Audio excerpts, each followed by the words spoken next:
누가복음 강의 33번째 시간으로 본문은 4장 31절에서 41절입니다. 좀 길지만 제가 봉독하겠습니다. 갈릴리의 가버나움 동네에 내려오사 안식일에 가르치심에 그들이 그 가르치심에 놀라니 이는 그 말씀이 권위가 있었음이로라. 해당에 더러운 귀신 들린 사람이 있어 크게 소리질러 이르되 아 나사렛 예수여 우리가 당신과 무슨 상관이 있나이까 우리를 멸하러 왔나이까 나는 당신이 누구인 줄 아노니 하나님의 거룩한 자니이다. 예수께서 꾸짖어 이르시되 잠잠하고 그 사람에게서 나오라 하시니 귀신이 그 사람을 무리 중에 넘어뜨리고 나오되 그 사람은 상하지 아니한지라. 다 놀라 서로 말하여 이르되 어떠한 말씀인고 권위와 능력으로 더러운 귀신을 명하며 나가는도다 하더라. 이에 예수의 소문이 그 근처 사방에 퍼지니라. 예수께서 일어나 해당에서 나가서 시몬의 집에 들어가시니 시몬의 장모가 중환 열병을 앓고 있는지라. 사람들이 그를 위하여 예수께 구하니 예수께서 가까이 서서 열병을 꾸짖으신데 병이 떠나고 여자가 곧 일어나 그들에게 수종되니라. 해질 무렵에 사람들이 온갖 병자들을 데리고 나오매 예수께서 일일이 그 위에 손을 얹어서 고치시니 여러 사람에게서 귀신들이 나가며 소리질러 이르되 당신은 하나님의 아들이니이다. 예수께서 꾸짖어서 그들이 말함을 허락하지 아니하시니 이는 자기를 그리스도인 줄 알미르라. 예수님은 고향 나사렛의 안식일 예배에 참석해서 천국 복음을 가르친 후에 그 시간 그 장소에 구원이 베풀어졌다고 선언했습니다.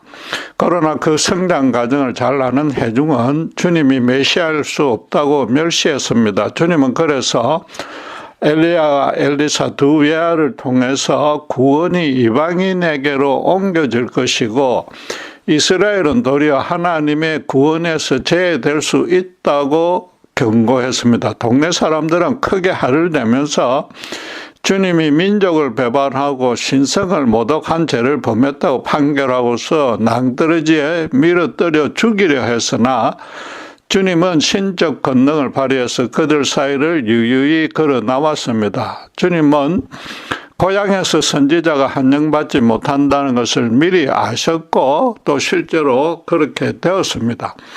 나사렛에서 천대받은 주님은 북동쪽으로 약 40km 정도 떨어진 가버나움으로 가서 늘 하시던 대로 안식일에 해당 예배에 참석해 천국 복음을 가르쳤습니다. 걸어서 여행하던 당시에 40km 거리면 꽤 멀긴 해도 어쨌든 하루 만에 갈 수 있기에 이웃 동네라고 할 수 있는데도 가버나움은 나사렛과는 달리 아주 긍정적인 반응을 보였습니다. 주님은 가버나움에서 베드로와 그 동료들을 제자로 택하여서 부유했던 베드로의 처가를 사역본부로 사용하고 있었습니다. 유대에서 돌아와 나사렛을 방문하기 전에도 그 앞에 23절에 보다시피 그곳에서 가르치고 이적을 일으켜서 인근에 이미 소문이 퍼졌습니다. 이날도 예배에 참석해서 곧바로 귀신 들린 자를 완벽하게 고쳐주었기에 주님에 대해서 좋은 인상을 가질 수밖에 없습니다. 주님에게는 목수 요셉의 아들로서 고향은 나사렛이었으나 랍비이자 메시아로서 고향은 가버나움인 셈입니다. 누가는 지금 주님의 공사역이 가버나움에서부터 본격적으로 시작되었다고 강조하고 있는 겁니다. 그 전에 유대 지역에서 1년 정도 사역했으나 자애로운 의사였던 그로서는 소외되고 멸시받았던 갈릴리 지역 사역에 더 큰 의미를 부여한 것입니다. 가난한 자에게 복음을 전하고 포로된 자에게 자유를, 눈먼 자를 다시 보게 하는 주님의 은혜가 유대보다는 갈릴리 지역에서 더 절실했고 주님도 그에 맞춰서 더 풍성하게 베푸셨다는 뜻입니다. 주님은 가버나움으로 돌아온 그 첫 하루 동안에 3번의 치유 사역을 했는데 그 각각이 신자라면 반드시 숙지해야 될 영적 진리를 계시해주고 있습니다.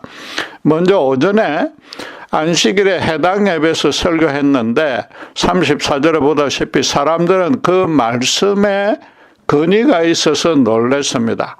주님이 성경 말씀을 간접적으로 풀어서 설명하지 않고 당신이 직접 말씀의 주체가 되어서 진실로 이렇게 저렇게 된다고 확정적으로 보장했기 때문입니다.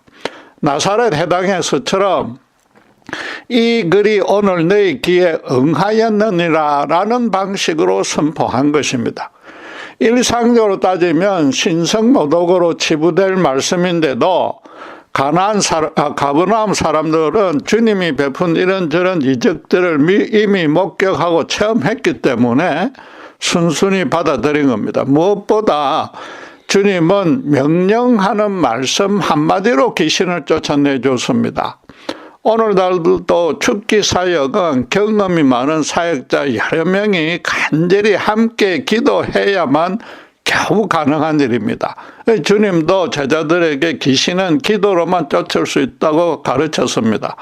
그러나 주님은 여호와 하나님께 기도하지 않고 당신께서 직접 귀신에게 그 사람에게 나오라고 명령만 했습니다.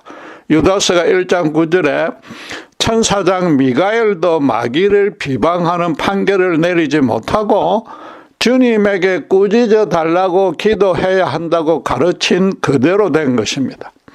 포로된 자와 눌린 자에게 자유를 줄 것이라는 주님의 선포가 설교 말씀이 그 자리에서 누구나 확인할 수 있도록 가시적으로 실체화된 것입니다. 그래서 가버나움의 회중은 설교만 듣고는 주님의 근의에 놀랐는데 이제 말씀대로 실현하는 능력까지 보게 되니 더 크게 놀란 것입니다. 36절에 능력에 놀랐다고 표현한 겁니다. 그러니까 이 놀랐다는 원어는 단순히 신기하거나 이상했다는 것이 아니라 경외심과 두려움이 저절로 생길 정도로 놀랐다는 뜻입니다. 그렇지만 여러분, 그 정도 능력은 주님에게는 아무 일도 아닙니다. 그보다는 귀신 들린 자가 주님에게 하나님의 거룩한 자라고 소리친 것에 주목해야 됩니다. 주님을 보자마자 단순히 육신적인 인간이 아니라 영적으로 아주 거룩하고 신령한 분임을 같은 영적 존재로서 정확히 알아본 겁니다. 그가 해당 예배에 정기적으로 참석했는지 주님이 왔다는 소문을 듣고 그날만 호기심에서 출석했는지는 알 수 없습니다.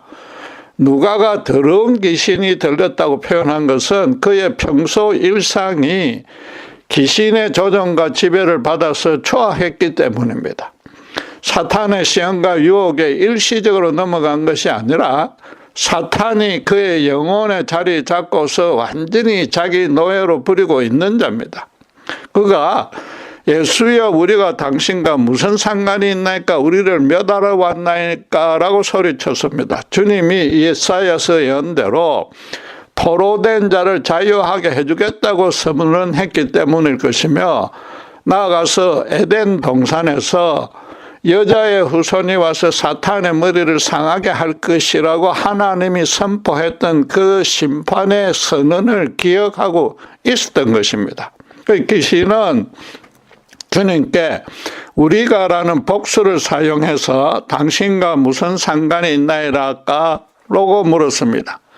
다른 귀신들까지도 전부 대표해서 자기들을 해방하지 말고 제발 가만히 버려두어 달라는 뜻입니다. 귀신들은 주님의 그 큰 권능을 절대 벗어날 수 없음을 잘 알기 때문이었고 또 그래서 제발 멸하지만 말아달라고 덧붙인 것입니다. 여러분 그런데 조금 이상하지 않습니까? 귀신이 예수님의 정체성을 곧바로 알아볼 능력이 있었고 또 이길 수 없다는 사실을 안다면 예배 중에 슬그머니 빠져나가면 됩니다. 아니 그 전에 예배에 참석하지 말았어야 했습니다. 그러면은 그 사람을 계속 노예로 부려먹을 수 있습니다. 그런데도 예배에 참석해서 자신의 정체를 스스로 먼저 드러냈습니다. 오히려 자기를 멸해달라고 비는꼴이 된 것이죠. 그렇다면은 사탄도 특별한 속셈이 있어서 그 사람을 예배에 참석시키고 또 그렇게 고함치도록 유도한 것입니다. 따라서 이 사건을 주님의 권능이 사탄보다 훨씬 더 크다는 그런 단순한 시각으로만 접근해서는 많이 부족하고 사탄의 그 음흉한 묘락까지 세밀하게 살펴봐야만 합니다. 그 권능에서 사탄과는 비교가 안 되는 주님이신지라 그 사람의 사정은 물론이고 사탄의 모략도 몰랐을 리는 없습니다. 그러나 주님이 그를 눌림에서 풀어주고 싶어서 그 사람을 풀어주고 싶어서 당신께서 해당으로 이끌어 사실은 당신의 설교를 끝까지 듣도록 주님이 이끈 것입니다. 그러니까 귀신 들린 그 사람이 아니라 귀신에게 잠잠하고서 그 사람에게 나오라고 꾸짖은 것입니다. 얼마든지 그 자리에서 바로 귀신을 멸할 수 있었으나 엉망이 될 뻔한 예배 질서만 아무 일 없었던 양 바로잡았습니다. 아직은 사탄과 그 졸개들을 멸망시킬 때가 아니었기 때문입니다. 바꿔 말하면 너무 불쌍한 그 사람을 정상인으로 회복시켜주는 일이 더 시급했던 것입니다. 사탄은 사람들 사이를 이간질해서 갈라놓는 사악한 영입니다. 그래서 주로 사회에서 소외되어서 혼자 외롭게 지내는 사람을 노립니다. 가정적으로 불행하거나 사회생활에서 큰 실패를 겪었거나 어떤 이유가 되었던 비참한 처지에 빠진 사람에게만 딱 들어붙습니다. 또 일부러 사탄이 그렇게 만들어서 자기 노예로 만들기도 합니다. 그 더러운 사탄의 충실한 아바타가 되어 있는 이 사람의 형편이 주님으로서는 너무나 안타까웠던 것입니다. 사람들은 그 사람에게 더러운 귀신이 붙었다고 배척했을 것이지만은 주님에게는 사탄과 그 졸개인 귀신이 초하겠지 그 사람이 그런 것이 전혀 아니었습니다. 오히려 당신의 사랑을 가장 먼저 베풀어 줘야만 할 만큼 가장 불쌍한 자였던 것입니다. 주님이 귀신과 귀신 들린 자를 따로 떼어놓은 것은 그 사람을 1대1로 인격적으로 대하시겠다는 뜻입니다. 세상에서 오로지 그 사람과 단 둘만 있는 양 당신의 사랑을 집중해서 부으시려는 것입니다. 당신을 거역하는 죄인은 물론이고 대놓고 당신을 대적하는 원수인 사탄의 충실한 종까지도 긍휼히 여기신 것입니다. 장차 십자가에서 이루실 구원이 당신은 인간의 죄는 죽기까지 저주해도 그 죄인은 죽기까지 사랑한다는 의미라고 이 죽기 사역에서부터 여실히 예표한 것입니다. 모든 사람은 원수는 도무지 사랑하지 못합니다. 인간 납비는 원수를 갚는 것이 인간으로서 행할 마땅한 도리라고 가르칩니다. 주님은 인간을 당신의 형상을 닮게 아름답게 지으신 하나님이시기에 인간끼리 서로 원수가 되어 미워하고 다투는 일을 가장 싫어하십니다. 그러니까 공사역 중에 로마 제국에 대해서는 아무 언급을 하지 않은 것입니다. 대신에 그렇게 사람 사이를 갈갈이 찢어놓은 원흉인 사탄을 정오하시기에 그 흑암의 더러운 세력에서 당신께서 택한 남은 자들을 건져주려고 이 땅에 오신 것입니다. 무엇보다 주님이 귀신을 명령 한마디로 쫓아냈다는 것은 당신이 영계의 주인이란 뜻입니다. 하나님은 인간을 비롯한 이 땅의 물질계를 창조하기 전에 인간을 섬기도록 영계에서 천사들부터 창조했습니다. 그 중에 가장 뛰어난 천사였던 사탄이 하나님을 거역 대적함으로써 그를 추종한 악한 천사들과 함께 지상으로 추방당했습니다. 강야에서 사탄에게 주님이 자청해서 시험을 받았듯이 주님은 악령들의 일거수일투족을 전부 감찰하며 주관하고 계시는 겁니다. 사탄은 하나님의 피조물에 불과하므로 하나님이 원하신 때는 언제든지 멸할 수 있습니다. 그래서 사탄은 그 졸개인 귀신을 시켜서 혹시라도 지금 당장 자기들을 멸할 계획이 세워졌는지 주님을 떠보도록 한 것입니다. 가버나움 사람들은 주님의 말씀에 근위만 있는 것이 아니라 말씀대로 실현하는 능력을, 귀신을 단숨에 완전히 제압하는 모습을 그 자리에서 보고 아주 경탄했습니다. 그들 스스로는 인식하지 못했어도 주님이 말씀으로 영계를 비롯한 천지를 창조하고 운행하시는 하나님이라고 인정한 셈입니다. 모든 귀신은 사람들의 눈에는 보이지 않습니다. 귀신 들린 자가 더럽고 기괴한 행동을 할 때 그 귀신이 그 영혼을 통째로 추악하게 뒤흔들고 있다는 사실만 사후에 알 수 있습니다. 사탄은 인간과 비교가 안 될 정도로 능력이 큰 데다 눈에 보이지 않는 영적인 존재라서 인간이 이길 수 있기는커녕 제대로 인식도 못합니다. 하나님이 인간을 그런 흑암의 세력에 노출되도록 허용한 것은 예수님이 오셔서 베푸실 십자가의 구원의 은혜가 얼마나 귀하고 풍성한지 제대로 절감하게 하려는 뜻입니다. 이제 그 때가 다가오기에 주님은 우선 귀신 들린 자부터 완전히 고쳐주었습니다. 그리고 십자가 사역을 완성하면 당신을 믿고 따르는 자에게서도 사탄이 씌워놓은 두려워하는 영을 제거해 주실 것입니다. 신자는 더 이상 사탄과 악령을 무시할 필요나 이유가 전혀 없고 당당하게 맞서서 쫓아낼 수 있는 권능을 지니게 될 것입니다. 요컨대 사람 사이를 분리시키는 사탄의 흉계를 무너뜨릴 수 있도록 모든 신자에게 서로를 사랑할 수 있는 영으로 채워주실 것입니다. 주님은 오전에 해당에서 귀신 들린 자를 고쳐준 후에 임시 사역본부인 베드로의 장모집에 들렀습니다.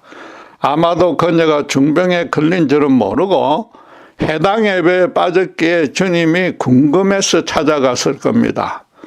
의사인 누가는 질병을 비교적 정확하게 지술했기에 원어로는 이건 열이 심하게 나는 병에 오랫동안 걸려 있었다는 뜻입니다. 당시의 의술로는 도무지 고칠 수 없었을 것이므로 사람들은 주님이 초자연적인 치유 능력을 가졌다는 사실을 알고 고쳐달라고 요청했습니다. 놀랍게도 주님은 이 질병조차도 떠나라고 대놓고 꾸짖으셨는데 의사 누구에게는 이 사실을 전해듣고는 아주 신기했을 것입니다. 나중에 누가는 그 13장 10절 13절에 보면은 주님이 고쳐주신 꼬부라진 여인에게는 귀신이 들렸다고 기록했습니다. 평소 귀신에 조종당해서 기괴한 행동을 했기 때문인데 반면에 지금 베드로의 장모는 심한 열병으로 상당 기간 고생했어도 그런 이상한 정체는 전혀 없었다는 뜻입니다. 당시 유대인들에게는 하나님께서 죄를 지으면 하나님께 죄를 지으면 중병이 생긴다는 그런 일반적인 인식이 있었으나 이방인이자 의사였던 누가로서는 그런 고정된 사상에서 조금은 자유로웠을 것입니다.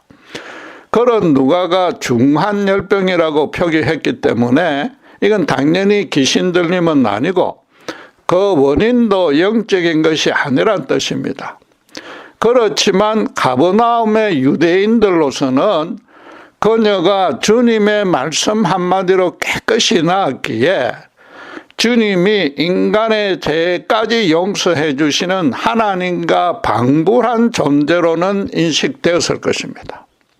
오랫동안 앓던 중병에서 나으면 상당한 기간 체력을 보충하는 휴식이 필요합니다. 그러나 주님의 치유는 순간적이고 완벽했기 때문에 치유되자마자 그녀는 곧바로 일어나서 주님과 그 일행을 이전처럼 열심히 섬겼습니다. 이 또한 인간을 창조하신 하나님만이 행할 수 있는 이적이었습니다.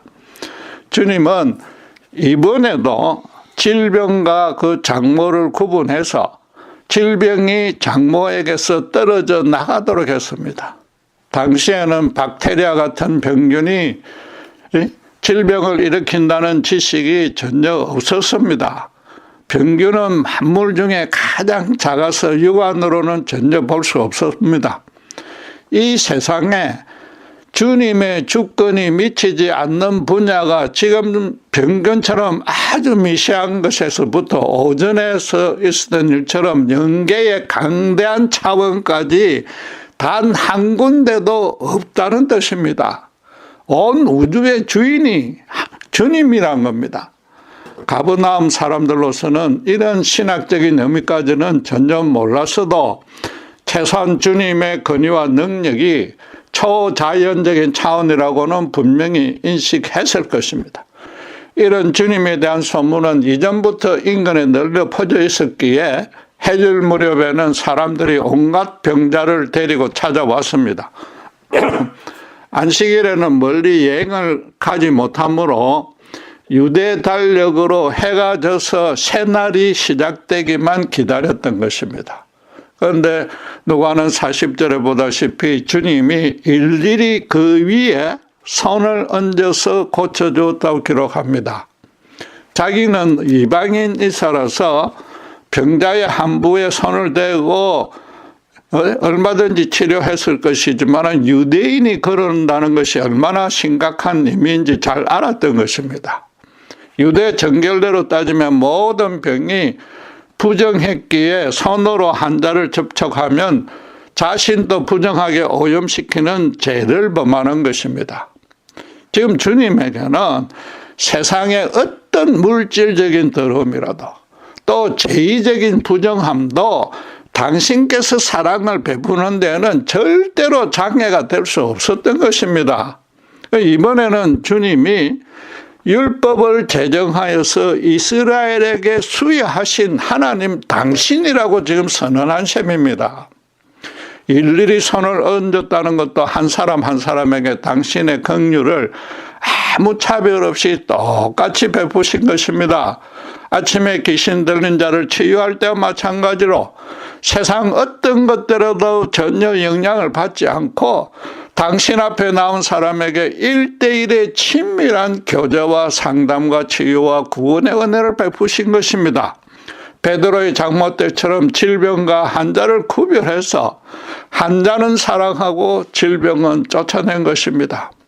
그런 무리 중에 귀신들이 쫓겨나가며 오전에 해당에서처럼 당신은 하나님의 아들이라고 소리치자 주님은 아무 말도 하지 말라고 엄하게 꾸짖었습니다.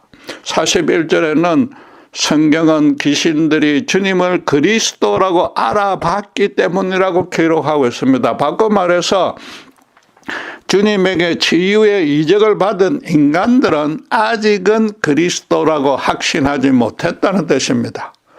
당시에 바리새인 랍비나 일반 주술사도 초자연적인 방식으로 질병을 고쳐주는 경우가 가끔 있었기 때문입니다.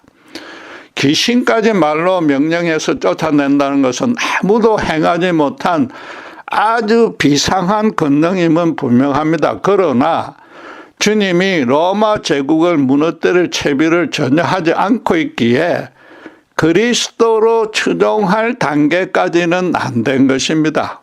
그래도 어쨌든 앞으로 이분이 로마를 무너뜨릴 일을 시작한다면은 그럴 능력이 충분히 있기에 기꺼이 따르겠다는 소망은 생겼을 것이며 실제로 많은 사람들이 그런 기대를 품고서 주님을 따라다녔습니다. 주님이 귀신들에게 함구령을 내린 것은 첫째로 당신의 정체성을 귀신들이 증명해 주는 것은 바람직하지 않았기 때문입니다. 자칫 주술사나 축기 전문 사역자로 오해받을 소지도 있습니다. 주님은 당신의 당신 되심을 오직 당신께서만 증명할 뿐입니다. 다른 누구의 도움도 필요 없으며 인간적인 도움은 오히려 주님에 대해서 오해를 낳게 됩니다. 당신께서 이 땅에 오신 목적은 질병 치료 같은 현실 형통이 아니라 오직 천국 복음을 실현하는 것이었습니다. 주님과 3년간이나 동고동락하며 천국 복음을 배운 제자들마저도 구원의 진리에 대해서 온전히 깨닫지 못했습니다. 주님은 그래서 차츰차츰 당신의 성품과 사역으로 무엇보다도 십자가 죽음과 부활로만 당신의 당신 되심을 증명할 것입니다. 주님이 대적할 대상은 귀신들의 우두머리인 사탄이지 그 졸개들이 아니었습니다. 당신의 모든 사역은 십자가에서 사탄의 머리를 상하게 할 그 목표 지점을 지향하며 지금 이루어지고 있는 겁니다.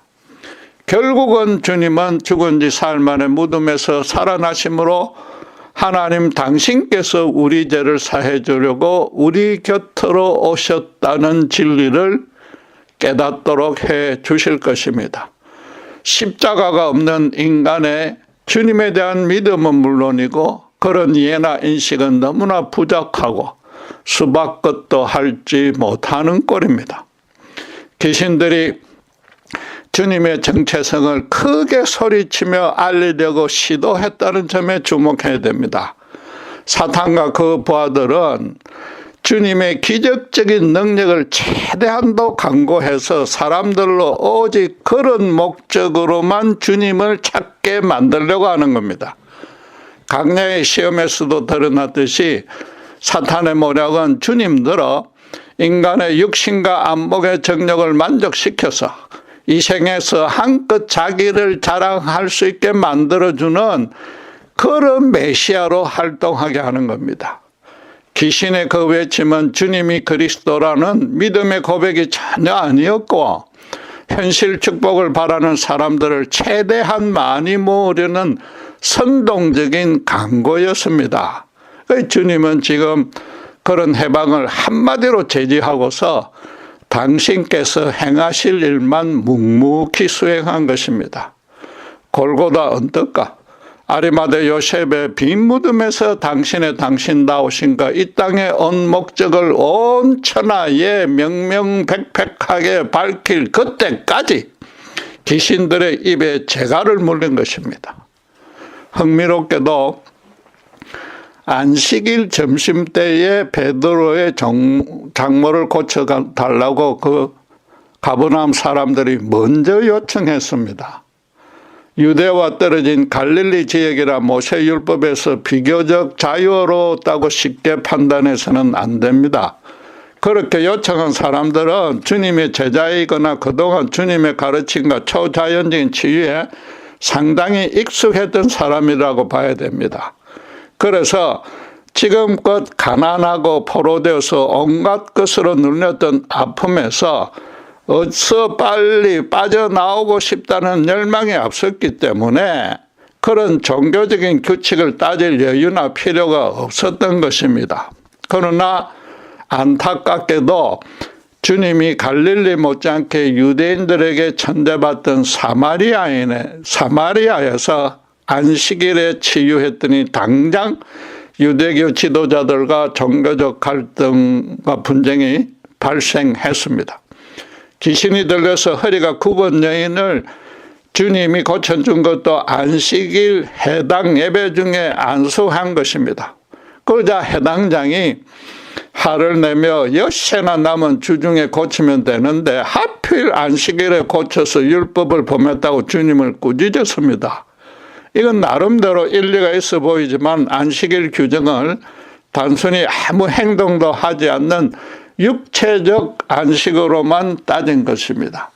그러자 주님은 18년간이나 사탄에게 매임받은 이 딸이 어서 빨리 안식일에서 그 매임에서 풀려나 참된 안식을 누려야 하지 않겠느냐고 반문했습니다.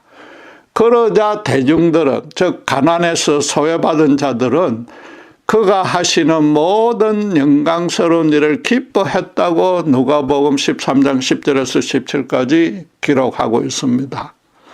영광스럽다는 것은 하나님에게만 적용되는 표현이라서 그들이 구체적으로 인식했던 못했던 안식일 규정에서 자유로운 분이라면 하나님과 같은 영광을 지녔다고 인정한 것입니다. 주님은 이 여인 또한 질병과 분리해서 그 사람을 강건케 함으로써 안식일을 진정으로 거룩하게 지킬 수 있게 해 주신 것입니다. 예수님은 오늘날로 치면 주일 하루 안에 참으로 많은 이적을 베풀었습니다. 말씀드린 대로 축기 하나만 해도 신령한 인간 랍비 여러 명이 함께 힘을 다 쏟아부으며 기도해서 하루에 한 명 치료하기도 힘듭니다. 주님은 그 모든 이적들을 말씀 한마디로 또는 손만 얹고서 다 수행했습니다.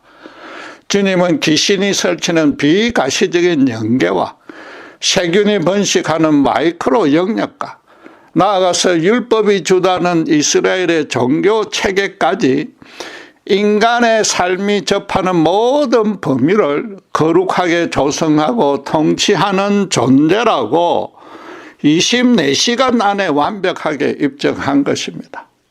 가버나움 사람들의 가슴에서 진정한 기쁨과 감사와 찬양이 절로 솟아났을 것입니다. 이사야가 예언했던 은혜의 해, 즉 희년 주불리가 주님이 그 안식일 하루 안에 가버나움에 실현해 준 것입니다. 주님이 주일 동안 실현한 이 많은 이적들에서 가장 중요하고 공통된 특징 하나가 있는데 그게 무엇입니까? 이미 설명드린 대로 주님은 환자 한 사람 한 사람을 1대1로 친밀하게 당신만의 권능으로 특별히 사랑으로 대해주었다는 겁니다. 귀신과 병균과 율법 규정과 안식일로부터 사람들을 해방시켜서 자유롭게 해 주었습니다.